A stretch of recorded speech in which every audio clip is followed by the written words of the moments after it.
Yes, FarScape, the only show which one of the main characters can have flaming pee. Anyway, my name is Keith O'Reilly DeCandido. I'm writing the FarScape comic books that Boom Studios is doing.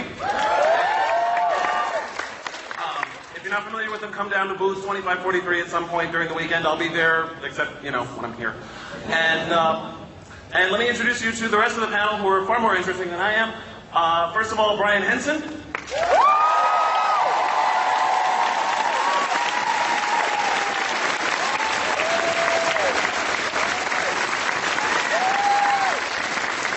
Claudia Black.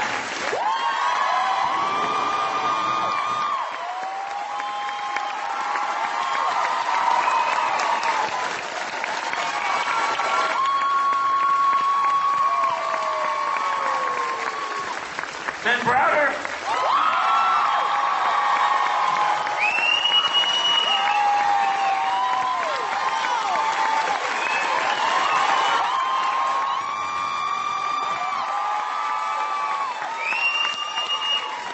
Ben got a different dressing memo than the rest of us did.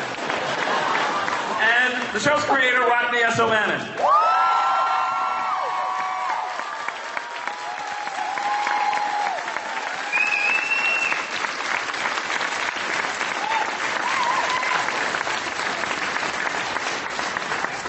I just want to say it's a real thrill. I've met Ben, Claudia, and Rodney before, but I haven't met Brian before now, and it's a real honor to be on the same stage as this man. Brian's the chairman of the Jim Henson Company and served as the executive producer on FarScape. Currently, he's executive producer of the Emmy-nominated preschool series Sid the Science Kid and an upcoming preschool series called Dinosaur Train, both for PBS. And despite any rumors to the contrary, the company continues to be in active development on both the Fraggle Rock feature film and the highly anticipated sequel to Power of the Dark Crystal. And Claudia, in addition to, you know, being Aeryn Sun, she just did a movie called Rango with surprise Comic-Con guest Johnny Depp, which is directed by Pirates of the Caribbean's Gore Verbinski. She also acted in Uncharted 2 Among Thieves, a Sony PS3 game which won Best Show at E3 this year. Best in Show.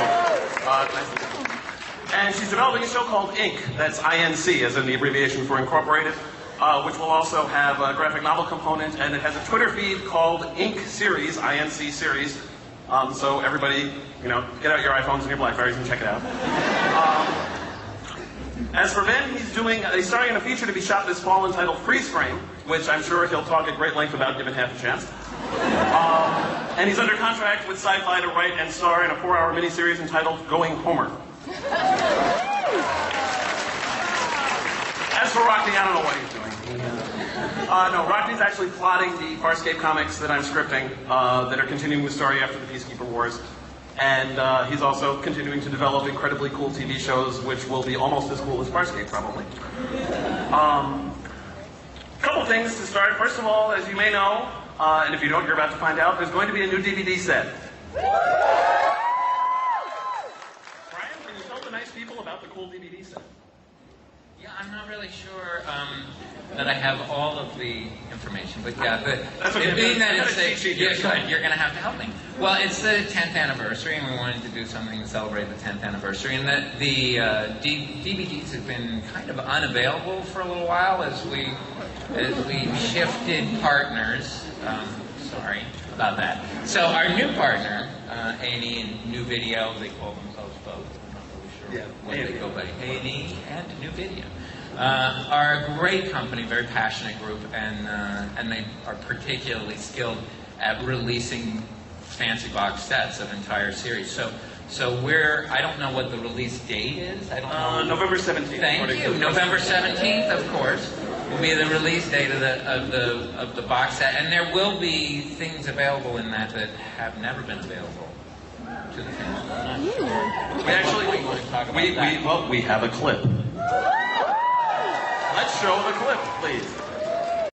So I think it's appropriate to say after the lips and tongue comment that yes, FarScape Undressed will be on the box set.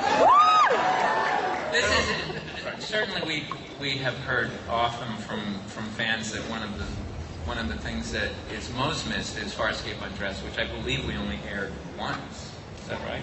Yeah. We only aired it once, and there's lots of companies involved in the rights of it, so it's really nice to have now been able to make that special available, and it will be part of this box set. A lot of people were really... There will also be 29 episode commentaries, according to the press release. Yes. Including the premiere, and let's see, Rodney, Ben, Brian, Claudia, Anthony Simcoe, David Kemper, Lenny Tupu, some of the directors and such. So yeah, lots of commentaries. And documentaries and other cool things. 90 minutes of deleted scenes. I don't want to think about them. Yeah, watch Ben and Claudia shiver. One other frequently asked question that has come up is about the webisodes. So what can you guys tell us about those? You want me to start? Well, I'm not sure. Well, it's been it's a tough time right now economically for everybody. What we have with the webisodes, because I know we've been talking about this for a year, is really good creative work. We're basically all set to make them, and they will be great. And Rodney's been working with Ricky Manning, and they're going to be great. It's a tough time right now to finance anything, so right now we're still working on raising the money. I'm just being completely honest. It's a tough time to be raising money for anything, but we are poised to go, and Rodney has been working on the comic books. I guess we're going to talk about those, and the webisodes pick up from the period after the comic books, and there's a whole lot more FarScape than the FarScape universe for us to mine, and we are all excited to get back in there. And it's been a bit of a slightly weird time economically in the last couple of years, as everybody knows. But I don't know how much people want to know about now. I don't know how much we can tell. I think they want to know a lot. The tough look. FarScape was big for a television series.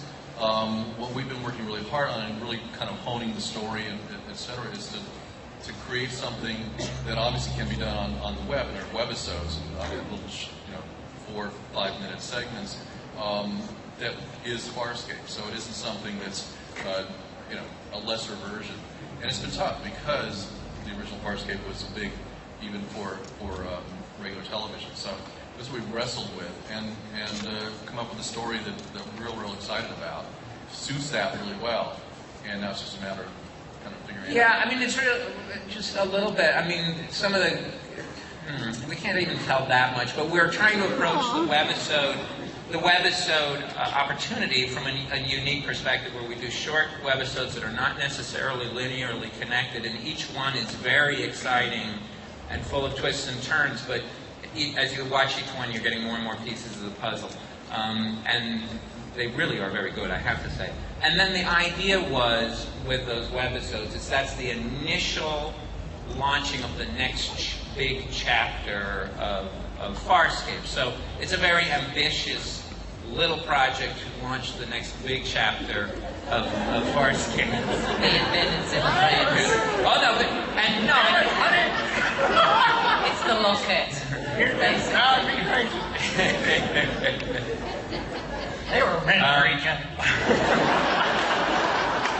But it is the continuing story of Crichton and Aeryn and their son. And I don't know how much. And there are characters, if you keep up with the comic books, which are very good, which are doing extremely well, that Keith has been working with Rocky on. There are characters being introduced in those as well that will further continue into the big next chapter of FarScape. Yeah, we started working on the webisodes first, and then developed the story, and then we knew where we were going to place that in the FarScape timeline, and then the comics came along, and it was the perfect opportunity to kind of create the interstitial material between the original series and what we plan to do with the webisode. So comics are an important part of the equation.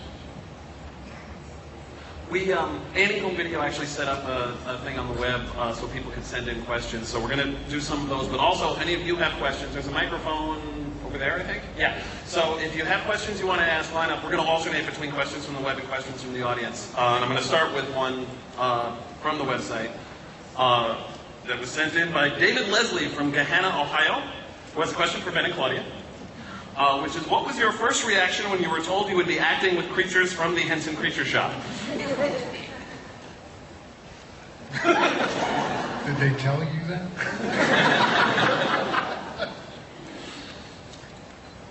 Yeah, I don't know. I don't think we knew what we were getting into at all.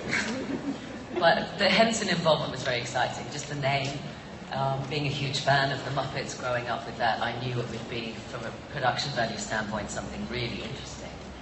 But I really had no idea. Yeah, no, I didn't know what they were going to do, and my first audition was actually at your old offices, and I walked in and was surrounded by Kermit. And at that point, I just wanted to be with the frog. So, I didn't realize he was going to be like Rigel.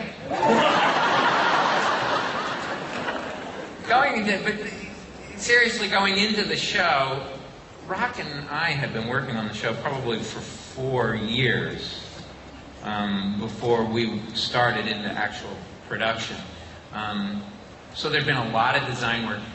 The show, as you all have appreciated, which is wonderful, is enormously innovative in many ways. Tonally, it was presenting science fiction in a way that science fiction hadn't really been presented in a, it has a completely different energy. It's a lot naughtier. We knew we wanted to push to the limits creature effects and visual effects beyond what people had been doing in television. We wanted to do something that people had never done in television before. When Ben and Claudia joined, there was really nothing to look at except for reams and reams of drawings. We had lots of drawings of different characters and stuff like that. But you can imagine, before FarScape was made, looking at these drawings, you didn't know, yeah, these are all really cool drawings, but what exactly are we going to be making? You have to make a show every 7 days, an hour every 7 to 8 days. And it was, in a lot of ways, it was psychotically ambitious. But when the first two puppets to come in was Rigel and Pilot. They were the first two. They were actually built in London, and then all the other characters were built in Australia. Maybe not all of them, but most of them were built in Australia as we were shooting. I've always been very impressed with the FarScape cast because there's an interesting thing going on. In science fiction, you have to take it very seriously, the world that you're in. All of your characters within the show have to be very sincere and utterly believe the world that they're in and utterly believe the stakes that they're playing. And at the same time, with FarScape, we wanted a tone that was lighter and often very comedic. And that's a tough tightrope to walk. And particularly with creatures, you need to treat them with respect. As soon as you start treating them as rubber, then they're no longer live, then they're rubber. And Ben, in particular, both of you guys, and the whole cast, very good at being able to play this fine line of they're alive, they're real, and I'm taking that sincere, but I'm also going to make fun of the fact that they look like rubber. It's, everybody did it very well. Yeah, I remember the earliest days. You guys, in terms of getting comfortable with them, what episode, 2, 3, 4, we realized you could touch Rigel. And that actually made a difference because then you could just, and that kind of interaction, I think, helped you guys and helped, it just made the whole thing that much more real. Yeah, when you can actually hit the puppets. Punch and Judy, but that's, and the puppeteers were instrumental in leading us down that path. It's okay to touch the puppet. It's not like you wanted to touch Rigel. But you did want to hit him. The first time that I did hit Rigel was in episode 6, season 1, Back to the Future. And I've told this story before, but bear with me. I talked to Johnny Eccleston, who was Rigel's puppeteer, and John's there doing his thing, and I said, "Can I just nail Rigel, and then I'll hit him in the back, and he'll bang up against the corner of the desk, and then you start choking." He goes, "Yeah, that'd be great," but we didn't tell the supervisor. We didn't tell the director. John and I were just going to do it. So we come to the scene, and Crichton's coming out of a flashback, blah, blah, blah, for those of you who know the episode. And I come out, wham, I nail him on the back of the head. Boom, he goes down, bang, just like that. And he comes back, and before they could even call cut, I hear, oh my God!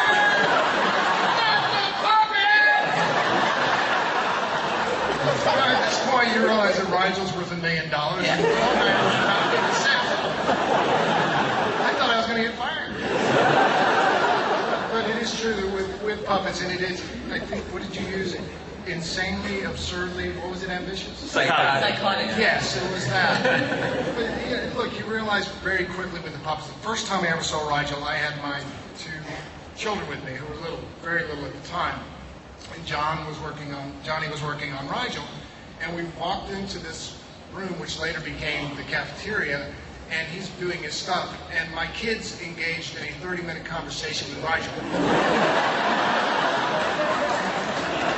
They never noticed that Johnny was even there. And the more you worked with them, you stopped looking at Johnny, you know, and you just looked the guy in the eye. And the directors, I remember when it came time at the end of every season, we thought because it was so psychotically ambitious making a show, I would make a bet with Ben and say, it's not going again, we're not doing another season. And every year I was wrong. It doesn't happen often. But then finally, when Sci-Fi had made an announcement that they were picking up seasons 4 and 5 together, so I was convinced we were going, and then we got the shock of our lives to hear that it wasn't going to happen. And then I didn't, I had no idea that Peacekeeper Wars would eventuate either. But Well, we didn't then either. right, No. it was incredible. Yeah. But where was I going with that? We were talking about the puppets. Oh yeah, so every year we would all think, oh crap, we have to get a show reel together because it's time to hit the pavement again and get another gig. And the directors would always, without fail, put on their show reels the scenes where we were interacting with the puppets, especially the highly emotional scenes with Pilot. Aeryn had a lot of scenes with Pilot, because to them they thought there was huge value in indicating to other people who didn't know the show that they were able to create these really emotional, tender scenes with rubber, and to them it spoke to how talented they were to be able to really extract those performances out of the puppets. With rubber, leather, Yeah. and latex. No wonder we're at Comic-Con. So have we answered question number 1? Probably. Is that sufficient? Is that... I've given up trying. First question from the audience. Thank you all for being here, and thank you for all the work you've done for this show. Mr. Browder, I hope Miss Black had your dinner ready when you got back last night. Have my what ready? Your dinner. The what? My dinner, I didn't get back. And I hope she stops prompting you as well. She's very good at prompting me. Just really quick, what's your favorite line from anything in the show? Thank you. Rock starts with you.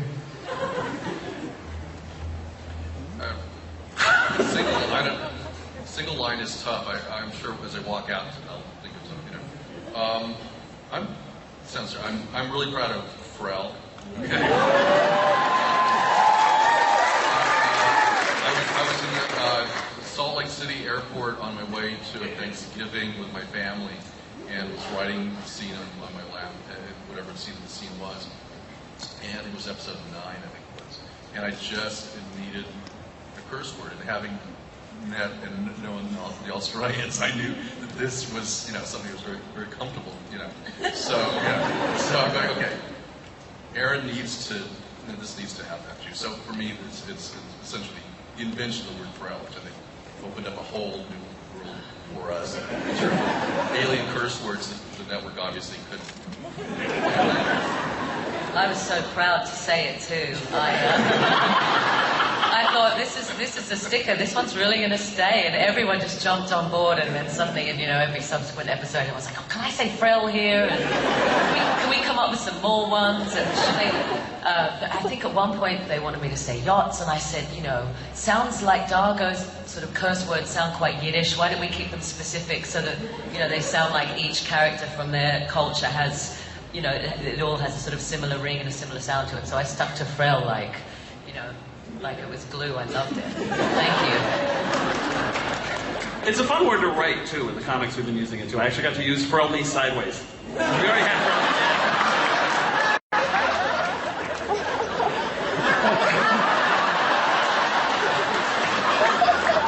I think I broke Ben's brain here.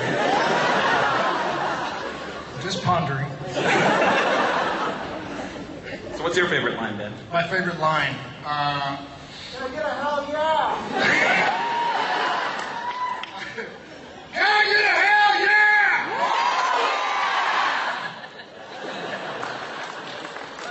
You guys, Hang on a second. talk amongst yourselves. My favorite line.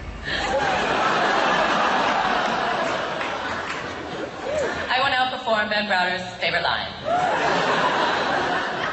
Oh God, I haven't done it in so long. I can't remember. Can you help me find a place to thieve your soul?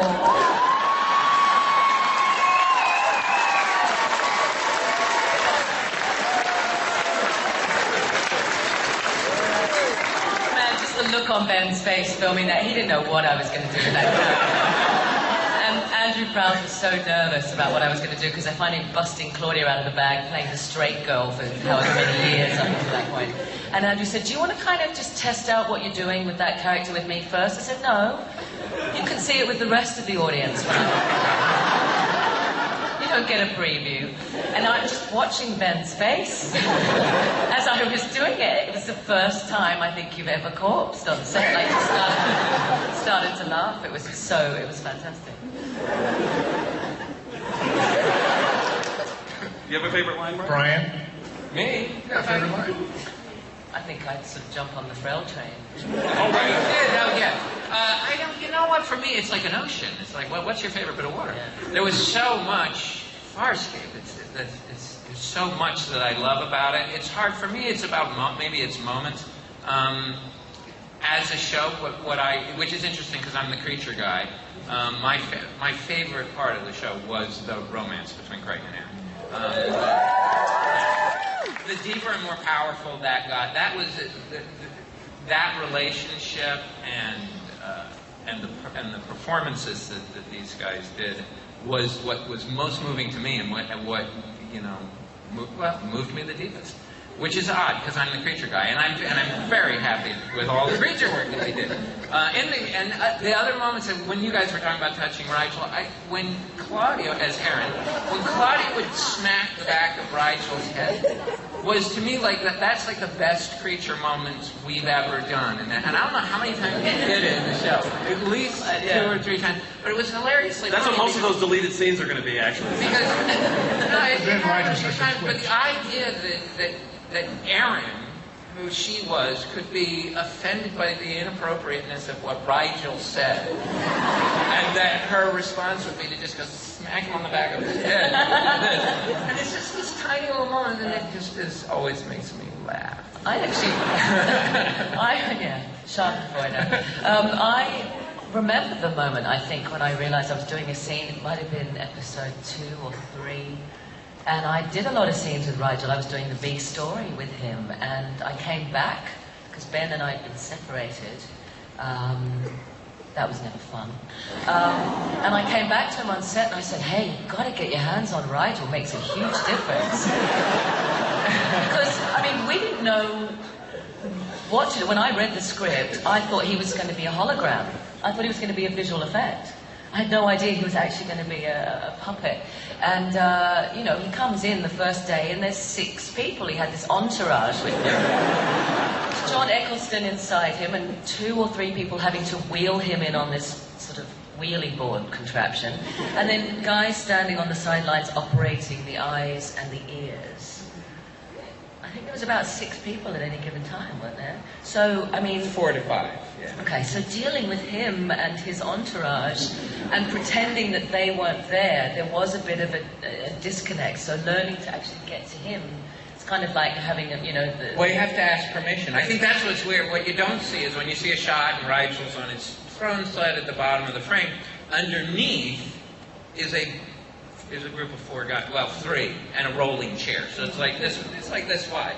So to get to Rigel, you have to actually make a plan with the because otherwise you're going to step on somebody's face. And, Or a more delicate body for part. Claudia to be able to walk up to Rigel and touch him, she's got to step between people's fingers and faces on the way there, and she can't look down because that will look bad on screen if every time somebody walks in. So it always took it actually took a little bit of planning on how do you get to Rigel. But it is funny, if you just take the camera and zoom out 10 millimeters, you would enjoy what you saw. It's ridiculous. Didn't we get one shot that came through that actually had the puppeteer in it? That made it to air? One? Oh no, more than that. Yeah. You know what? It You have happens. to search to find it. It happens a lot. But that's the only one that I remember seeing after I saw the. Oh look, there's Manny. Okay, and he had the goggles on. Like they just forgot the roller scope mask. Yeah. Oops. Got another online Brian was busy that day. This is from Jonathan Schwest from Los Angeles, California, who apparently couldn't drive the 2 hours down here. What was your most formative experience on FarScape? A moment that made you feel like, this is why I took this job. Say it again, I'm sorry. What was your most formative experience on FarScape? A moment that made you think, okay, this is why I took this job. In your case, it was, writing the script. But Ben? Claudia? Somebody? Watching that video, I was incredibly proud. I actually cried in a good way. I can't believe what we managed to achieve. I don't think it could have been done here in the States. You had to sort of film it in a satellite where the tax incentives were more favourable. And that means working with Australian actors who generally are cheaper. But I mean, it was... It's true. I mean, I remember them saying to us, you're going to have to be packaged as an ensemble cast, the Australians, otherwise, we've convinced these guys at the Henson company that we can make this in 7 days, and that's the reason why they're coming. We ended up having 2 units. We would do 7 on main and 3 on... Oh, but that was always just like your new starting. But we were going to shoot 2 But in episodes season at 1, I once. think the first episode took us 2 weeks, and the second one took us 2 weeks, and then the third one, took 10 us days. 2 weeks, and then the financiers started calling. But I mean, Matt Carolitz, the plan was we started doing it, we were filming 2 episodes at the same time. We were block shooting. We were trying, and it didn't work. The plan was to make a large ensemble cast so that 2 episodes could be shooting simultaneously. But mostly we very quickly realized that there was a driving relationship, which Rodney always knew and was telling us that. And the driving relationship was Crichton and Aeryn, and you couldn't really shoot 2 episodes simultaneously. You couldn't really do it. Yeah. And Ben and I made the decision. I mean, we could see all this colour and movement, incredible things happening around us, and and around our characters.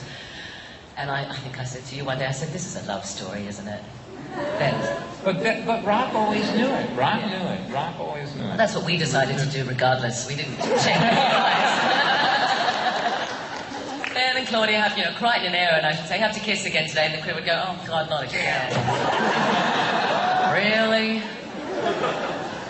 But then I'm going to just try to answer that question, because for me, it really hit home when we were doing the Peacekeeper Wars, the final mini-series, when we were doing the birth sequence in the water. And I thought, wow, we're going to do it's a gunfight, all of our characters are going to die, everything's blowing up around them, Erin's having a baby, she's got to get in the water, and Crichton's going to deliver the baby, and Erin's just going to be really pissed off at Crichton throughout, and they're going to get married and have the baby in the scene, and it's going to be funny.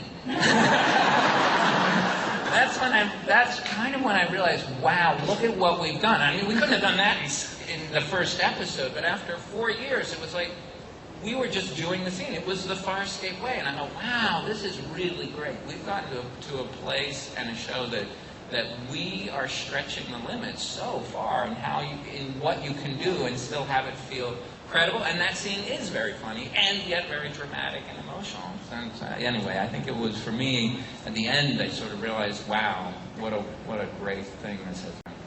As a side note, I was so grateful when I did eventually, a couple of years later, have my first baby. I did birth him in water, and I wasn't in nearly as much pain as Aeryn was. So I'm very grateful, because there were 2 pregnant women working on the crew who said, "Oh my God, I've got to leave the set, I can't hear it, it's freaking me out." And I said, "You do realize I'm acting and I have no idea what I'm doing, and it's more dramatic if I scream." And they thought it was so real that they had to leave, and people came up to me after and said, "That's exactly what I sounded like." You didn't have the advantage of having Rigel carry your real child. Right.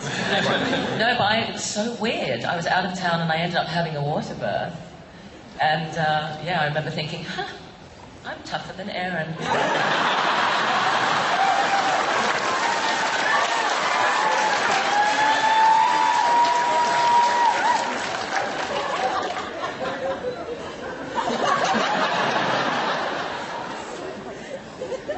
you want to attempt to answer the question?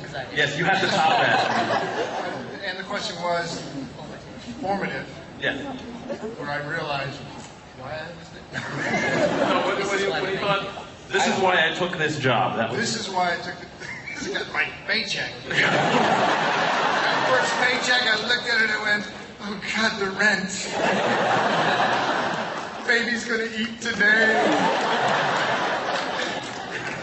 Why you take a job? Why did I take that job? I don't know. It seemed like a good idea at the time. But if the question is, when did you realize that this was something different and something special? I think really for me it occurred in stages through season 1. The first time I worked with Rowan Woods was a formative experience as a director. I think DNA Mad Scientist, episode 9, season 1, was a turning point for the tone of the series and what we realized we were capable of. And then when we got into our 2-parter at the end of the season, where we introduced Scorpius, and the turning of Crace from bad guy on ship to textured character. It was a development through season 1 for me, that we were able to do things that were totally different. We were able to fail gloriously. We were able to succeed in ways that were surprising. So it didn't happen in a flash, but if you look back on it, every time I see too much material at one time, which is any more than a few clips, I'm overwhelmed by, wow, how did they do that? Who were those guys? So it's gratifying. It's 10 years. It's 10 years since FarScape first aired, and it's gratifying to see that it's still as beautiful and well crafted. And it's a testament to Rock and that guy there, Brian. And to the hundreds and hundreds of people who wept, who worked, but wept when it was canceled, because it was the job of a lifetime. Yeah. What's amazing is the clip reel that they showed at the very beginning today was actually something we had made. We hadn't even finished the first season. Yeah. That was like we were 17 or 18 or something like that. And you just looking at that and looking at the scale of what we'd accomplished in the first season was stunning. And it really is a tribute to all the artisans, especially the Aussies, who just embraced this and just threw themselves at it.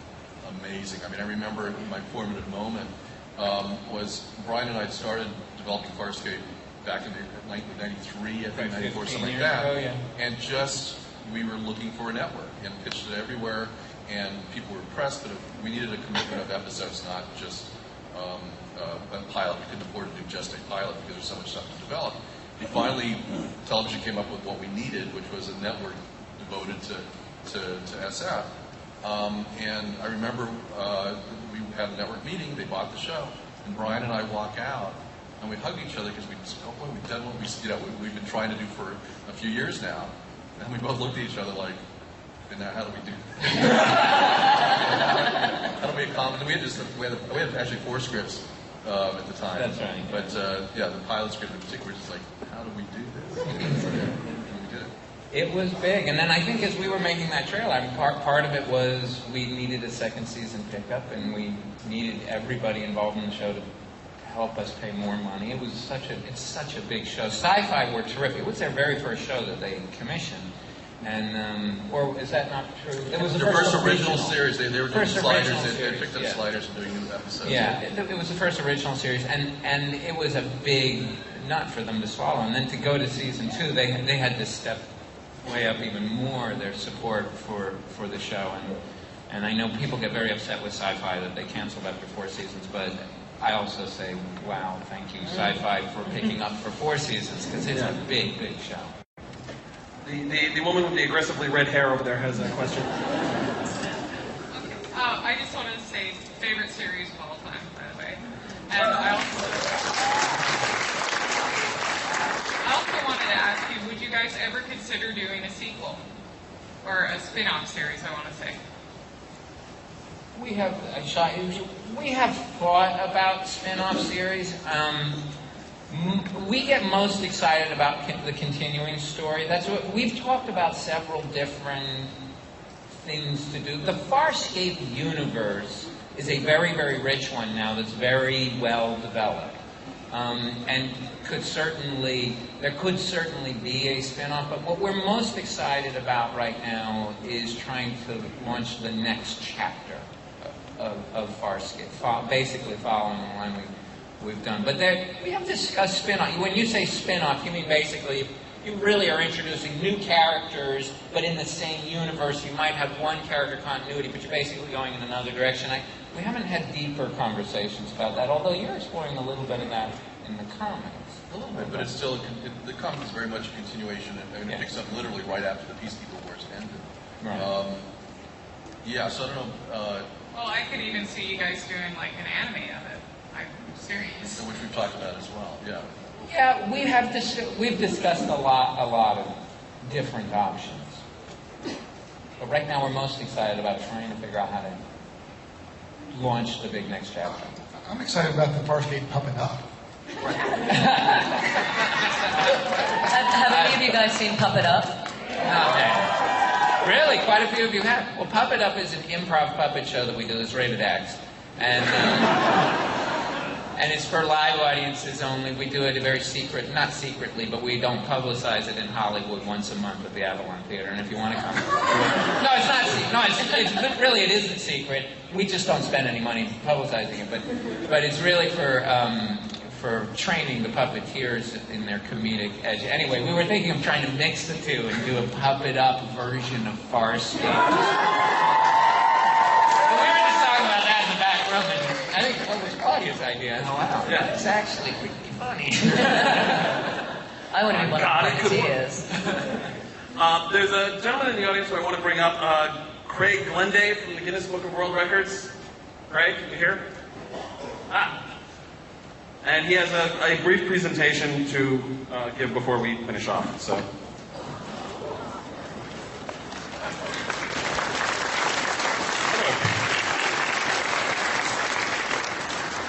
Being that I am from Guinness World Records, you probably guess why I'm here. There's a record somewhere in this TV show. We have a book that's full of psychotically ambitious people. So it's only fitting that you do appear in our next edition. Yes. That's quite to say. I have one copy, there's one in the world that's printed from the press, which I'll show you in a sec. And FedEx failed to deliver your certificate, so we made this one quickly. But what it is for the most visual effects in a TV series, which is a fantastic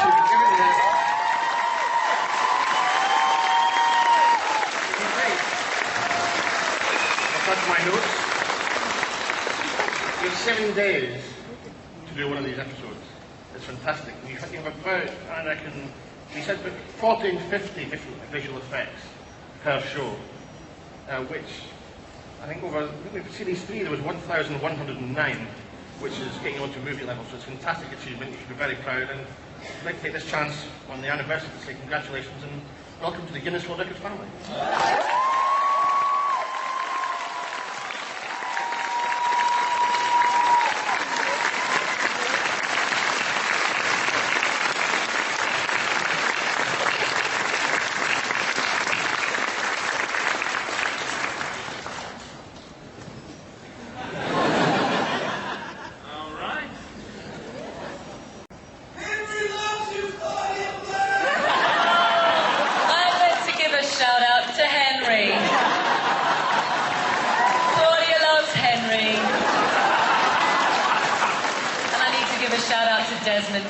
Thank you for reminding me, Henry. I'm so sorry.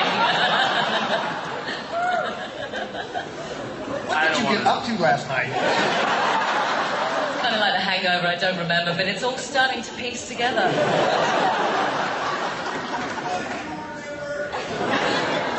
Okay, this is another question from the web. From Hassan Saadani from London, who has a much better excuse for not being here than the guy from LA. If you had a chance to go back in time, what episode or plot points or in characters would you change if you had the chance, and why? You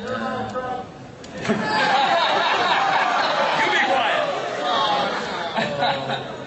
Come on, you look good in the beard.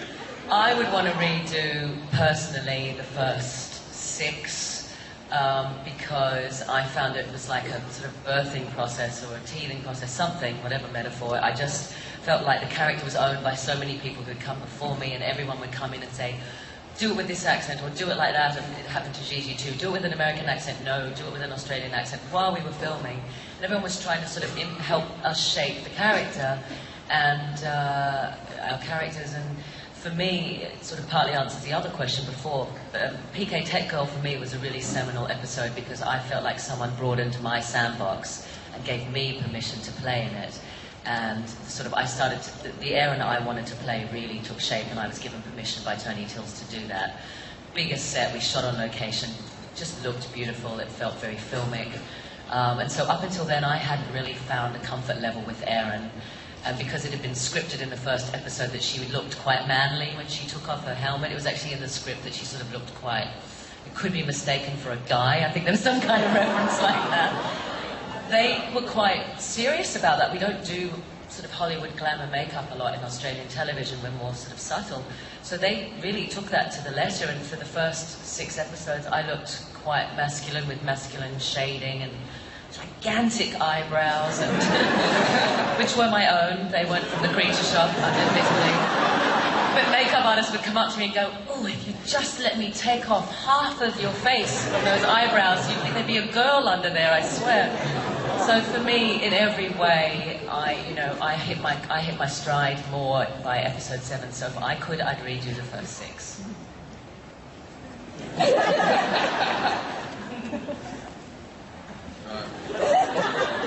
For me, in the pilot, we were in the writer's room, we were watching dailies. And again, our first things we're seeing the first days of shooting of the show. And in comes the footage of Ben as John Crichton in his FarScape 1 capsule.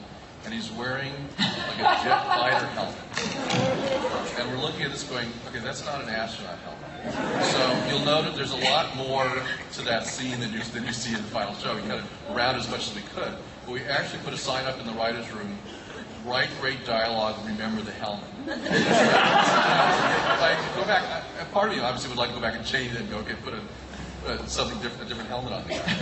But on the other hand, it helps a lot because we had the sign in front of us going, be sure to write great dialogue because, you might get the helmet. This explains a lot of your notes on my scripts, actually. Because there's a lot of times where he'll give me a note where he says something, spell out in detail what this is supposed to be for the artist, and it's because of that damn helmet, obviously. I still flinch when I Well, that was just one of those things. It happens in production. Nobody thought to discuss the helmet. It would be like, we're ordering up an astronaut. No, I had just to bring an discuss astronaut. I did. When they showed up with the helmet, I went, is this the helmet? I know. And it's like, yeah, that's how things showed up. Is this the helmet? He's wearing a Football helmet. He's wearing a motorcycle helmet? No, it was one of those days. While we were shooting, we gotta have something else. Maybe we should go without. We I called Crichton BD for a while. It's kind of it didn't last. I wouldn't change a thing. I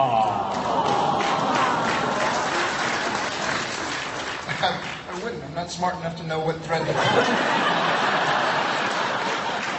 No, you pull one thread and you don't know what's going to unravel. And all of the things that we obviously did bad, like beards, we tried to get better the second time. Which is kind of interesting because It really was his beard. Yeah.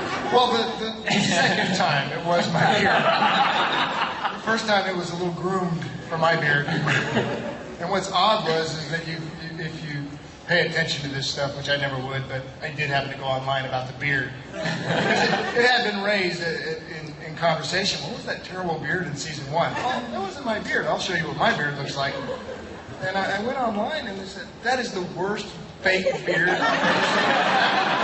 It was my own beard. But, I wouldn't change a thing. A couple quick things just before we wrap this up. In room 4 at 1 p.m. there will be an Archaea Jim Henson panel talking about those projects that are coming up. Tomorrow afternoon, Saturday, in room 10 at 2:30 p.m., Rockney and I will be doing a panel about the FarScape comics where we'll talk about that in much more depth.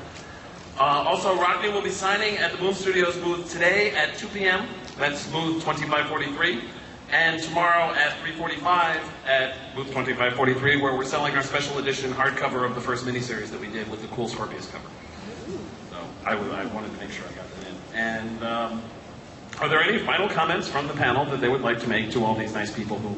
Well, I would just say thank you so much, guys, for coming. What's kept FarScape alive all these years is the fan base and the audience and their support for the show. At every point in time, this show couldn't have continued without the enormous support you all are giving it. And we promise we are still dedicated to FarScape. We are still going to continue FarScape. And we promise you guys have been so invested and so supportive, and it's really fantastic. And it's that kind of support for really unusual shows like FarScape that is what keeps television interesting. And thank you so much for everything, and I hope you all get the box set when it comes out. That's basically what why we're here. But most importantly, we're here to talk to you guys. And thank you so much for.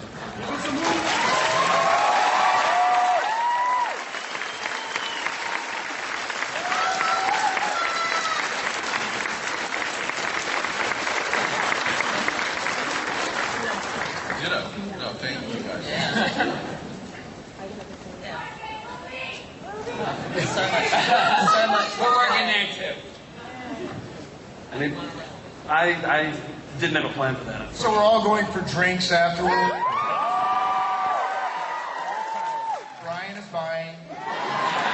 Tell your friends. right after Rock's signing for the Boom Comics. Right. Thank you all very much for coming. Thank you. And